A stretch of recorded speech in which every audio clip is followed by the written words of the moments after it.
After a major storm like Ida, it can put a lot of stress on people, whether you've had horrific damage to your home or just lost power for days or had to evacuate. I mean, it is rough on everybody.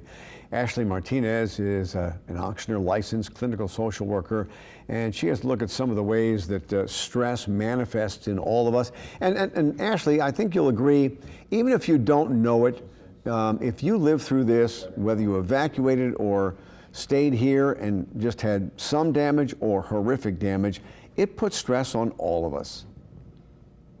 Absolutely. I think that we're all experiencing a lot of probably shock at the moment, anger with everything that's been happening, whether we have electricity or not, or it's coming on, it's going off. Internet issues. I had internet until this morning. And, you can have a lot of hopelessness right now. And it's a process that we're all trying to figure out and go through right now. And for a lot of us, it's almost like PTSD. If you lived through Katrina, you think about the folks down in Lafourche and Terrebonne and St. John. I mean, this is their Katrina. So, they're going through the hell we went through 16 years ago.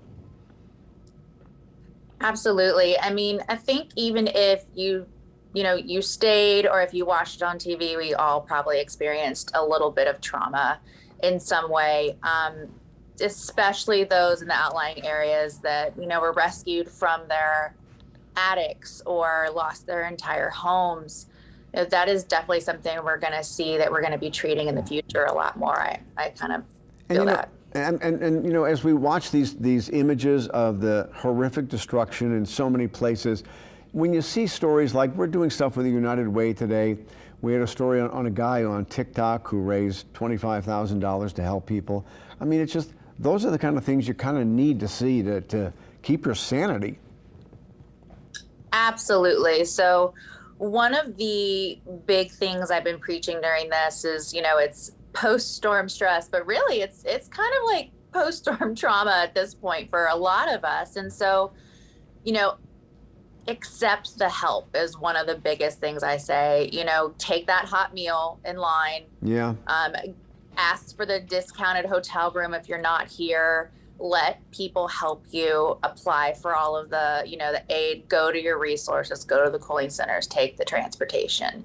That is going to be something that is going to be really important for you. And right now, we can't be above worrying, like, if we're going to accept help. Sometimes we feel like it makes us weak, but it doesn't. This is the time to do it. And how do you know when the stress is getting you so much, you think it's not affecting you, but you're lethargic, you're walking around the house kind of in a daze, you're just eating junk food and stuff, and I mean, things you wouldn't normally do. Right.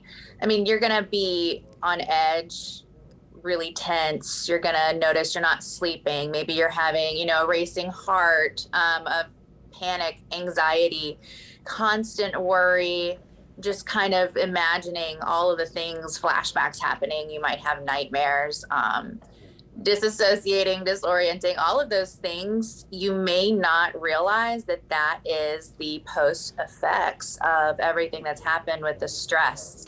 You don't just have what happened, you're also supporting your family, or you're having financial issues with this. Some people couldn't leave. And then the ones who did, it is very expensive.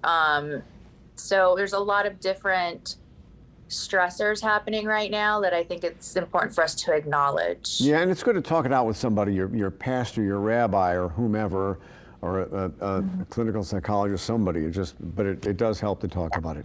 Ashley, thank you very much. We do appreciate it. Yeah, of course. Thank you so much.